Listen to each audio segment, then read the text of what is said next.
That's better.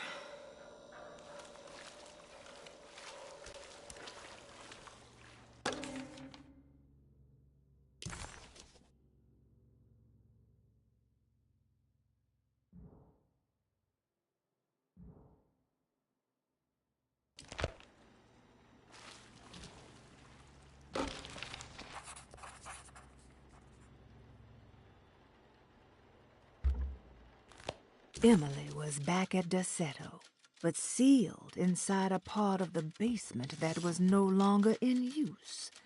This was clearly a mistake. Emily had confronted her trauma. She deserved her freedom to carry on with her work on the contract. This prison felt like an insult, like the dog man was cheating her. If he wasn't going to honor her progress, then she was on her own. Of all the paperwork left inside this place, there had to be some document showing her a way out. She just had to figure out what the rooms were and how they were sealed.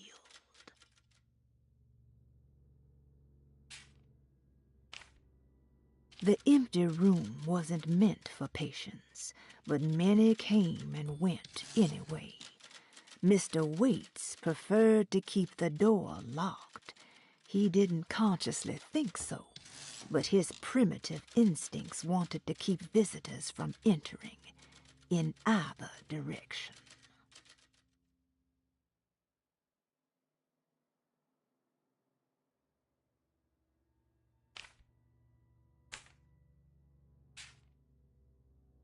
The steamboat was a hideaway that Jeremy had built over the last few days. Having seen his memories extracted and expanded into physical realms by the dog man, his unconscious mind had decided to take the chance that Jeremy could manifest a world in secret, a world that wasn't sanctioned by the dog man, deploying his own self-deceit as a gambit against his dog master. The mask had reminded Emily of her father. It didn't seem like a chance connection, but a purposeful reference made by that child. How could Grace have known what he looked like, and that it would upset Emily so? And why would she use those words? Emily felt like it was beyond strange. It felt impossible. Did it even happen? Was she losing her mind?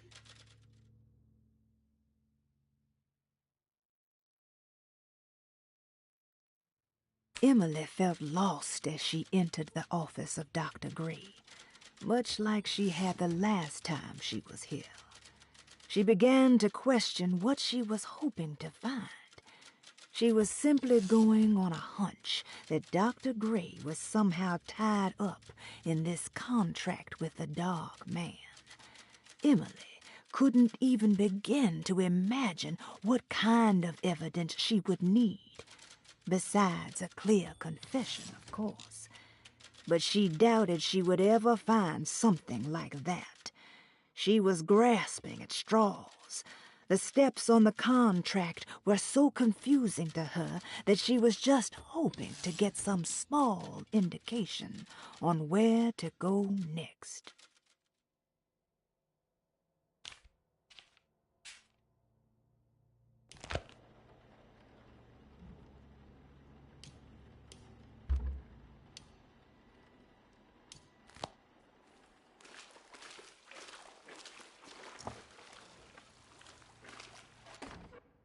Closing the Refuge, June 17, 1919. It is with a heavy heart that I must declare the Desetto Refuge to be harmful beyond saving. As an emergency hospital, we have over the last 2 years treated hundreds of patients suffering the so-called Spanish flu. Unfortunately, our mortality numbers are unforgivable. While the influenza in itself was often successfully treated, many died of fungal infections and sudden acts of violent madness. In order to dismantle the refuge safely, building engineers will survey what parts of the house are especially contaminated by the peculiar rot discovered by Jean-Baptiste Tabois. The rot is believed to be the main perpetrator in spreading the deadly fungal infection, but also the cause of the incurable madness. The most afflicted rooms will then be sealed permanently to create a cordon sanitaire. As the dead seem to exacerbate the spreading of the fungal infection, all bodies that can't be cremated by tomorrow will be forever entombed inside Dossetto's sealed section. The refuge was never meant to be permanent, and as the influenza epidemic seems to be in decline, it stands to reason that we shut the facility altogether. Many brave volunteers have helped for very little pay to treat those in need for almost 2 years, and we are forever in their debt. All surviving patients will be transferred to other medical facilities around New Orleans as soon as possible. At the end of the summer, we should be able to leave Dossetto to recover. Dr. Isaac Herbert.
I need the key.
What's that?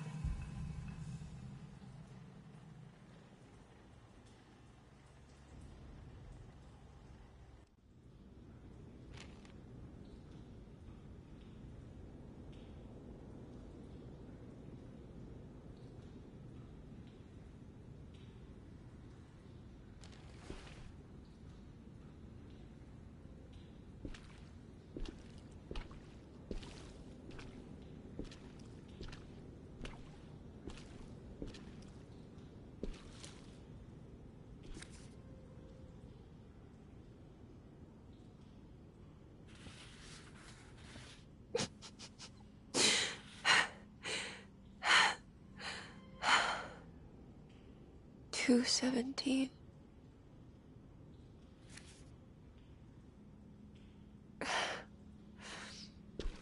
Oh, John. I didn't know this is where you would end up. I didn't want to know. I stopped visiting you because I couldn't stand the indignity of your awful illness. I was ashamed of you. Ashamed of myself. Forgive me. Please, John. Let me go.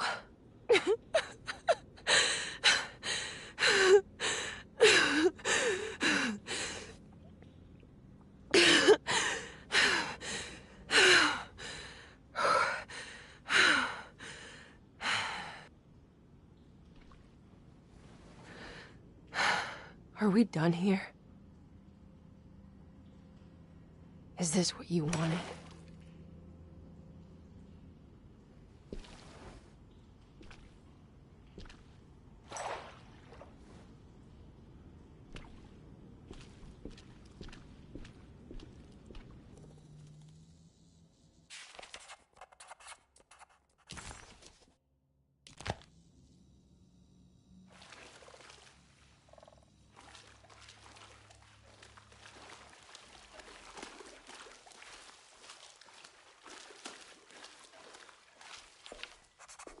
John Marcus died at Deseto of the Spanish flu.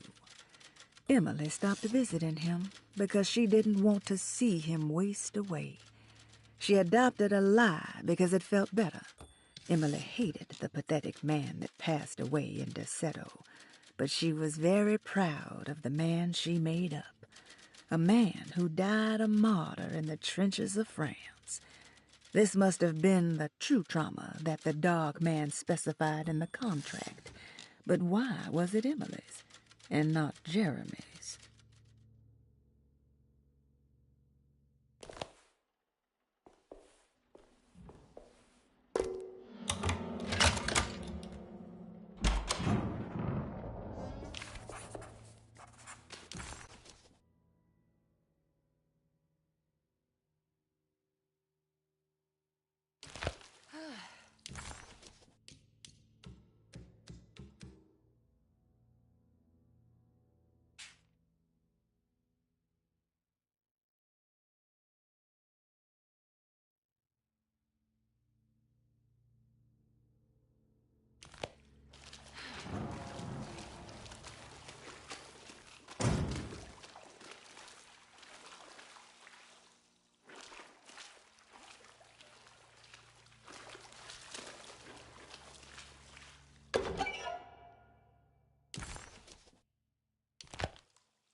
Miss Hartwood, lock the door, will you? I'd rather not run into dear Dr. Gray if I can help it.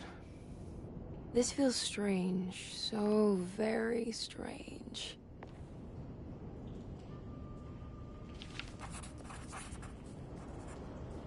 Emily felt detached, as if watching herself from across the room, awkwardly attempting to help Detective Conby solve the case of her missing uncle. What was happening to her? And why did this place feel so familiar?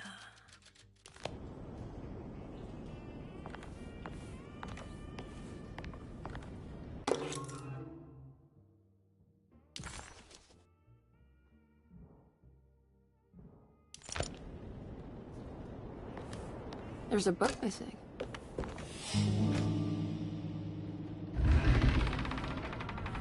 A secret door. Looks like it. Careful. Let me go first.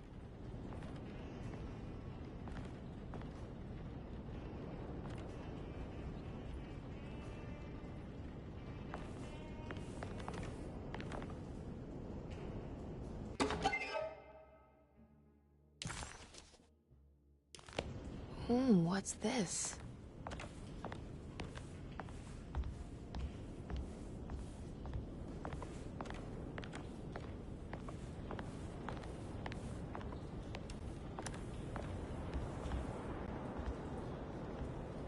Now we're talking.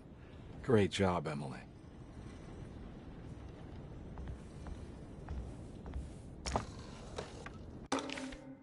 Good to finally meet you, Mr. Hartwood. I'm here on the behalf of your brother Philip. You were expecting me, weren't you? Yes. You're from the cellar, no? That's right. I just wanted to ask you a few questions to see if there is anything I can do to help you and your family. Okay. I understand you're full of imagination. You make up a lot of things. I suppose. And you obsess over them, blurring reality and fiction. Sometimes. Do you want to tell me about the Dark Man? No. No, I don't. That's all right. Perhaps there is something else you can tell me. Something you know to be made up, but you hold dear. Juan? John? Who's John? No. Juan Luis Jorge. Oh, wait there a moment. Here, take a look. Is he... Oh, he is the author.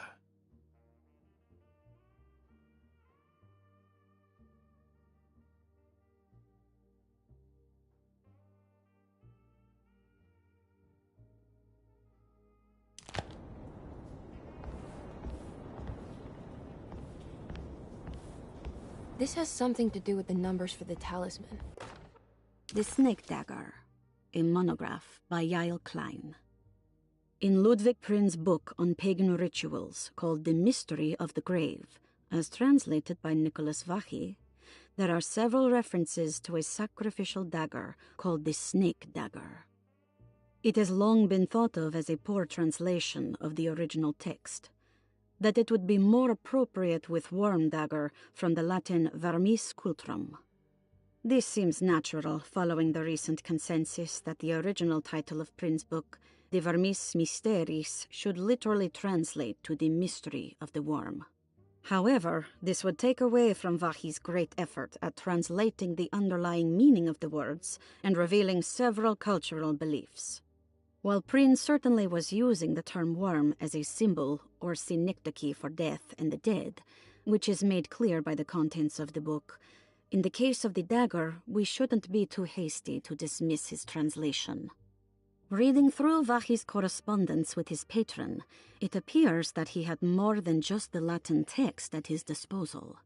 Vachy had dug up Prin's living relatives and uncovered several cross-referenced historical texts and an actual snake dagger. The dagger was dated to the early Middle Kingdom of Egypt and had such a clear shape of a wave that Vachy considered calling it the sinusoidal blade. Knowing the full story, It seems prudent that he chose to translate it as snake and not worm. There are several reasons why this choice of word helps us understand the pagans that Prin's book attempts to describe.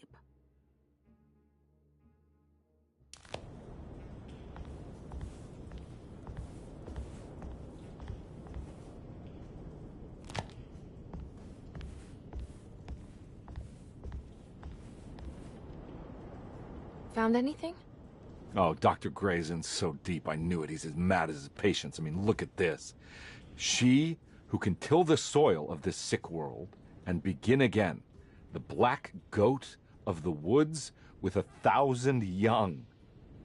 Absolute insanity.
I can't believe I didn't see that before.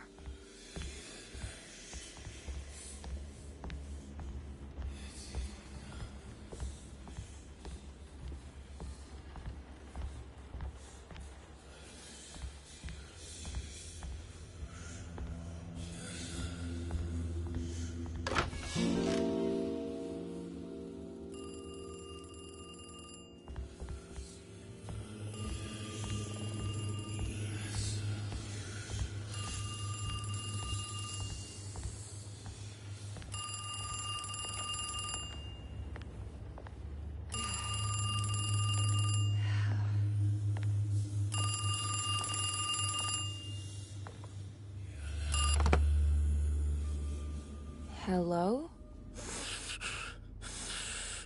Who's there? Jeremy?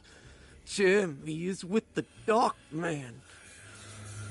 You can't save him. Jeremy is with the Dark Man? Where? Who is he? What is the Dark Man? The Heartwood curse. He will come for you too.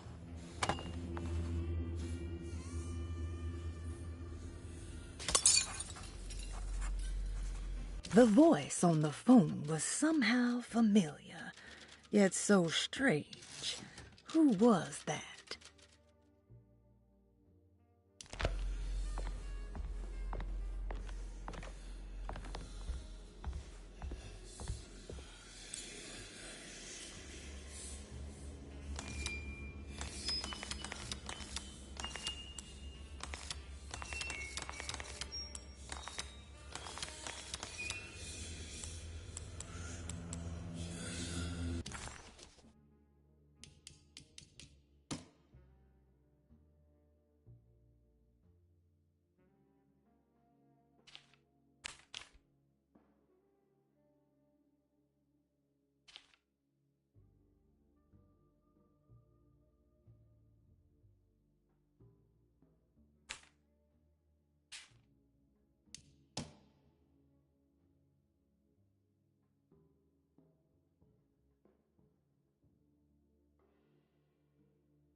have the strangest sensation that this is somehow Jeremy's room.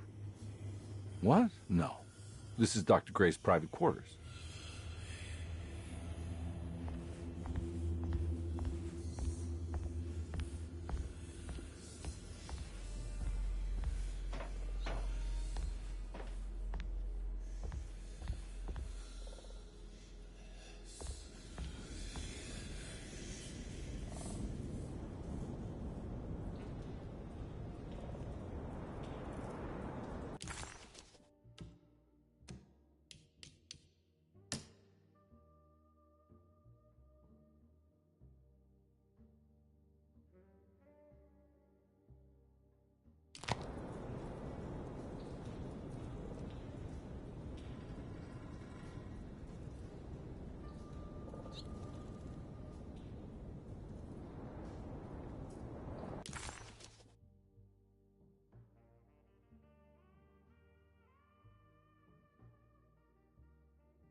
You heard the telephone ring, right? No, the telephone's cut off.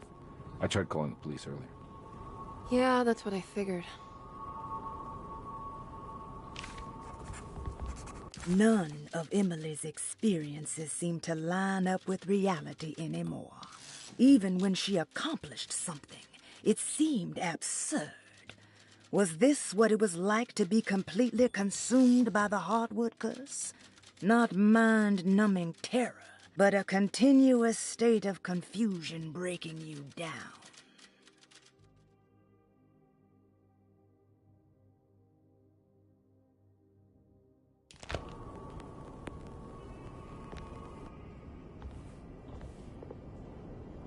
Hey, Mr. Carnby? What? Nothing, right? It's a closet? That's right, Detective. I'll see you later. I have to finish this. You're going inside the closet? I know what it looks like, but I can't explain it, much less justify it. All right. You do what you have to do, miss. Goodbye, Detective.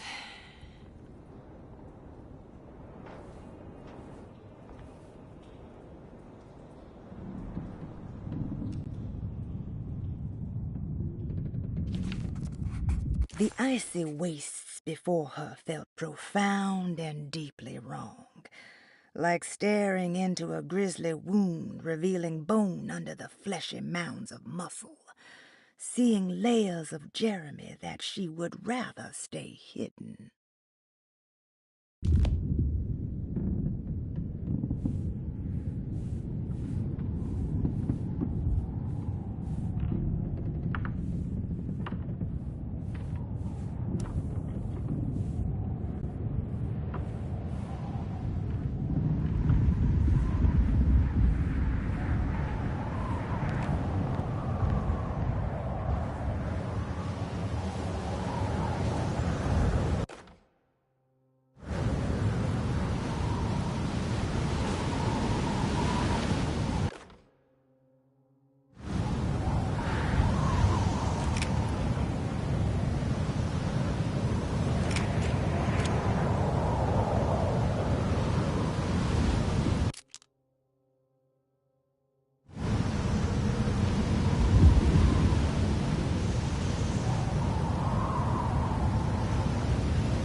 found the ancient stellarium perched on a cliff facing the Arctic Ocean after a day of sailing due north of the Eskimo encampment. Jacob van Oostad was our most keen member of the expedition. He had been chasing down the source of a peculiar type of crystallized metal present in several sacred items among the natives on the northeast coast of Greenland. The site was a remarkable find for any explorer, and we were all enraptured in our search for enlightenment and meaning.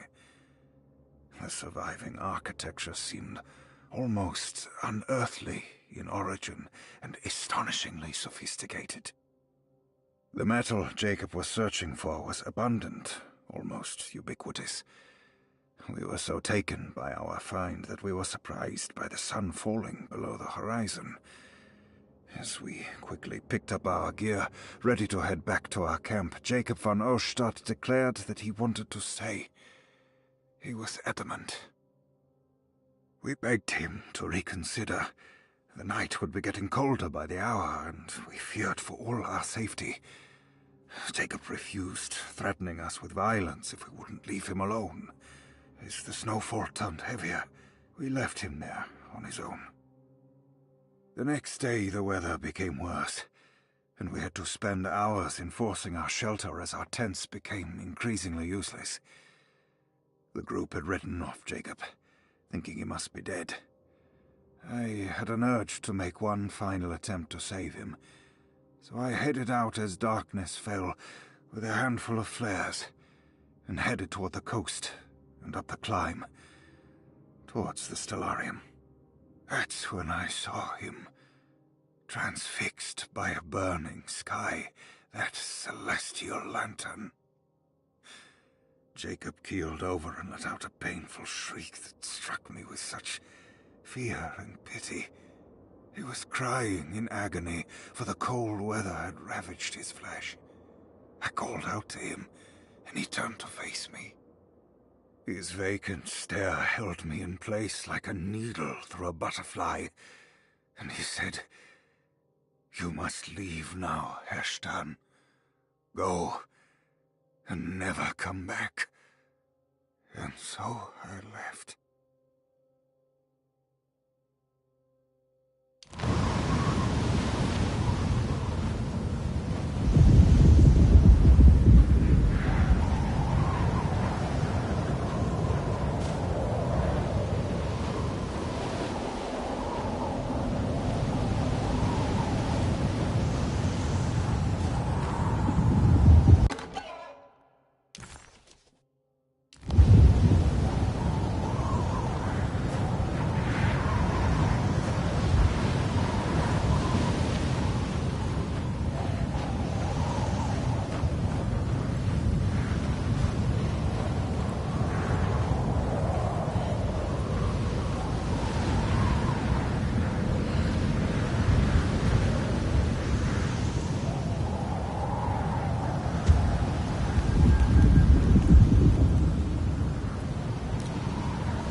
you? What do you want?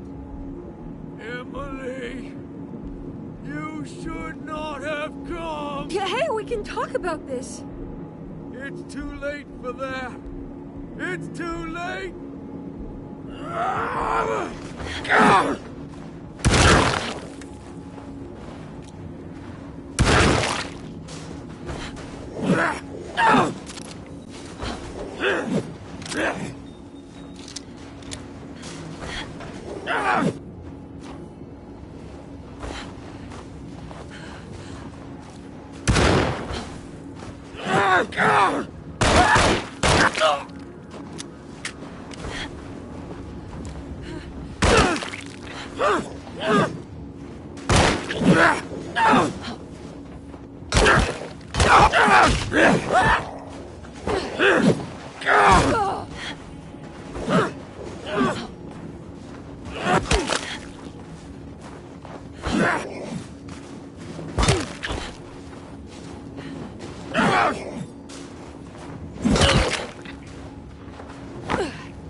Dark man is gonna be in the middle of your existence, Jeremy.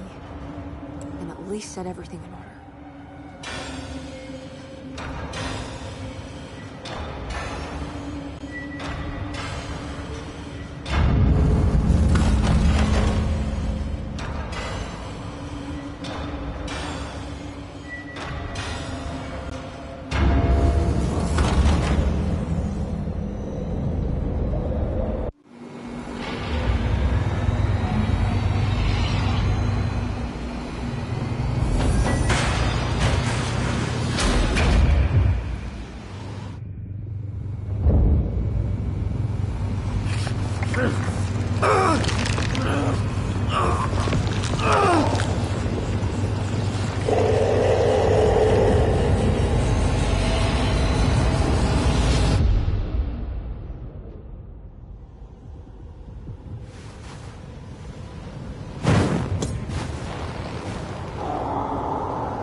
I don't understand. Why are you here? I did everything you wanted to break the pact. What else can I do? Wait, it did work. That's why you're coming after me. You're in my head now. In that case, I hope you enjoy your stay. Emily, stop! Don't worry. We got you.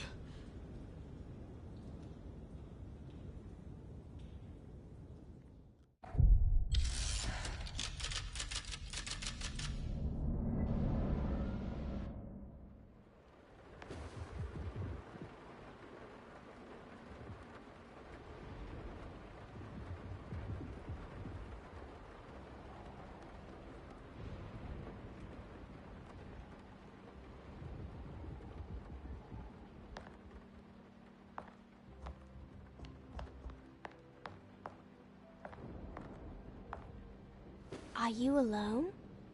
Or is he in there with you? Miss Hotwood is up! Heard you almost painted the foyer with your own blood and guts. Good to see you still in one piece. Stick around, will you? It's going to be an exciting night.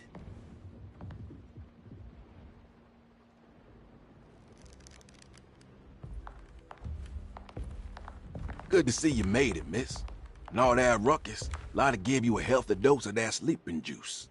Wasn't sure you'd be waking up again. What happened? You had a psychological breakdown. Tried to shoot yourself. Sorry for the manhandling, but we just wanted to save you. You also stabbed Jeremy in the eye. Is he alright? He's a little strange, but everything else is back to normal. Really? I broke the pact? I don't know what you did, but it worked.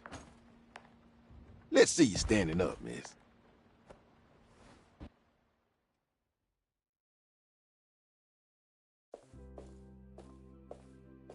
Jeremy, are you okay? I'm so sorry for hurting you. How can you ever forgive me?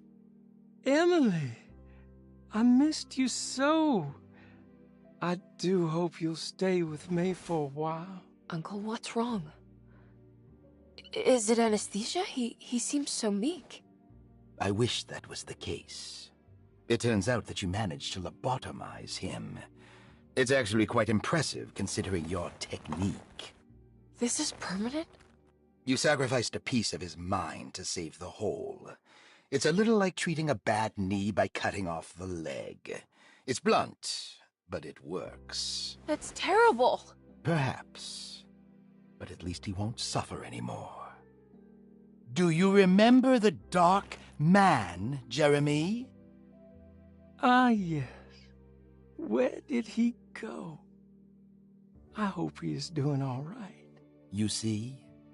With a violent stab, you made any future treatment quite redundant. I assume you will be bringing him with you back to New Orleans. I will. I just need to find Detective Carnby.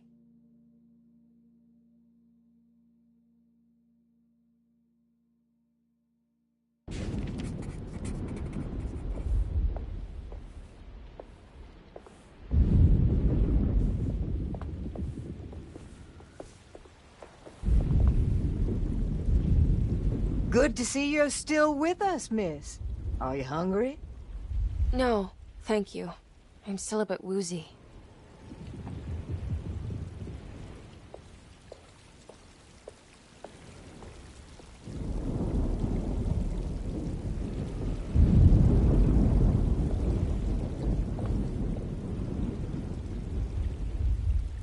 I almost forgot this was here. The very heart of Deseto, you know.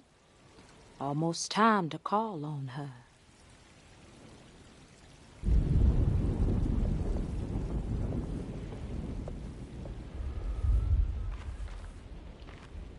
What are you doing? Preparing for the ceremony. This time she will come. I'm sure of it.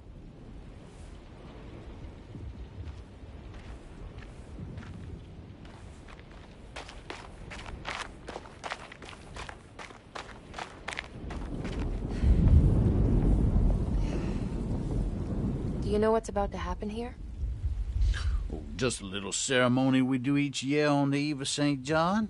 We raise our glasses to the old wishing tree here and ask for a better year.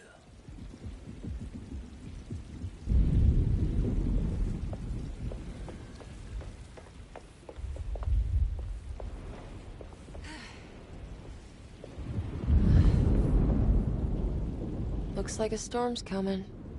Radio says it could get real bad. Floodings and such.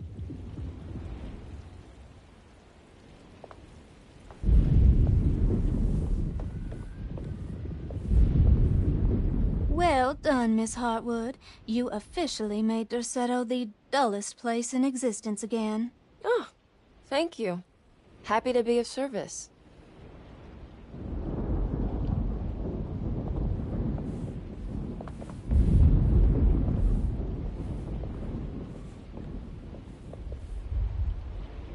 I'll be back soon, Jeremy. Then we'll go back to the city. How fun. I do like riding in the motor car.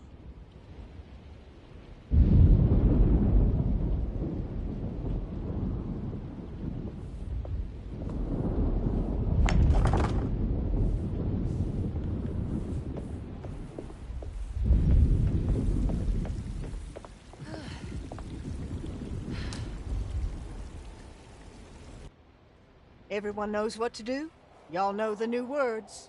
Mrs. Thompson, we talked about this.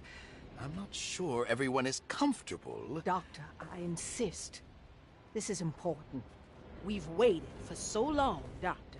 Let's just go with the old song. Not every change is an improvement. Boss, good or bad, we need to move forward. All in, Doc. Let's bet it all. But we don't know what we're dealing with. It'll be okay, Doctor. Better even.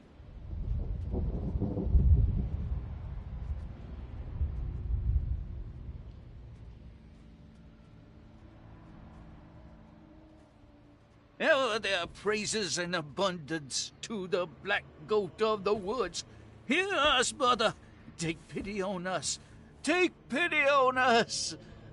Ever there praises and abundance to black the goat. Ever Hear there us, praises mother, and and abundance take pity on us. Take pity on us. Hear us, mother, and Ever there praise and abundance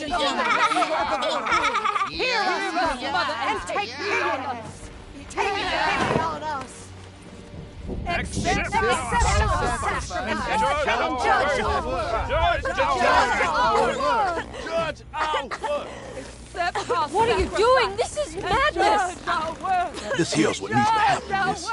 She's just a child! Accept our sacrifice and judge the black goat of the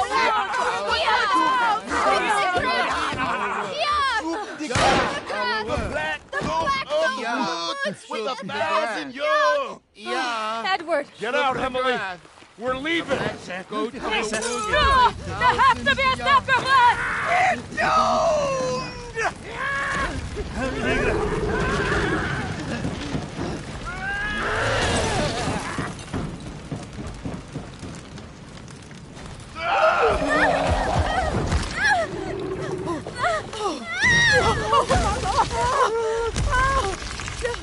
Jeremy, come with me.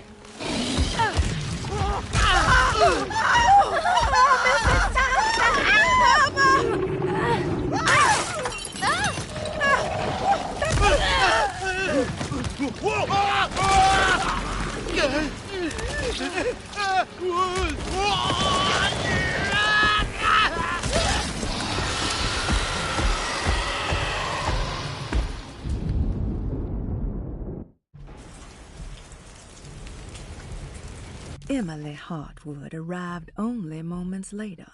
Together they said farewell and left the people of Derceto to their St. John's Eve festivities. As Conby sat down in the driver's seat, he was filled with a sense of melancholy. Emily didn't seem happy, just relieved that they were leaving, and Jeremy just sat quiet, like a dog beaten into submission. As he started up the car, Emily handed Detective Conby an envelope with the money she owed him. He sighed, accepted the bittersweet end, and drove back to New Orleans.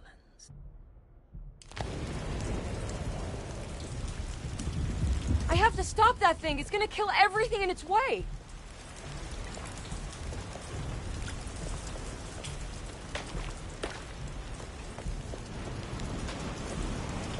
No, Ruth. No. Get yourself together, Emily. You have to finish this.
Emily, are you all right?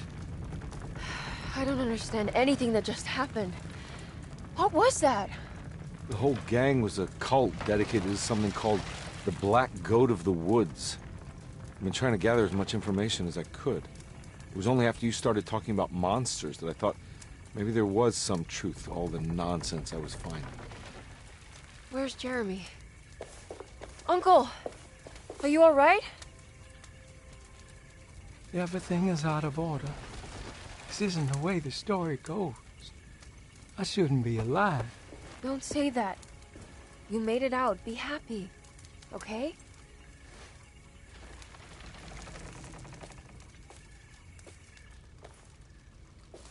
Hey, kid. You doing all right? It wasn't what I expected, but you can't always get what you want.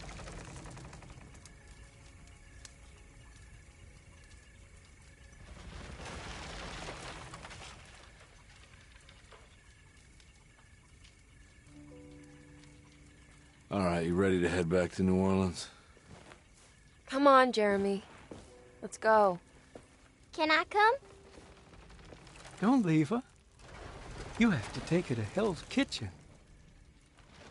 What on earth are you talking about?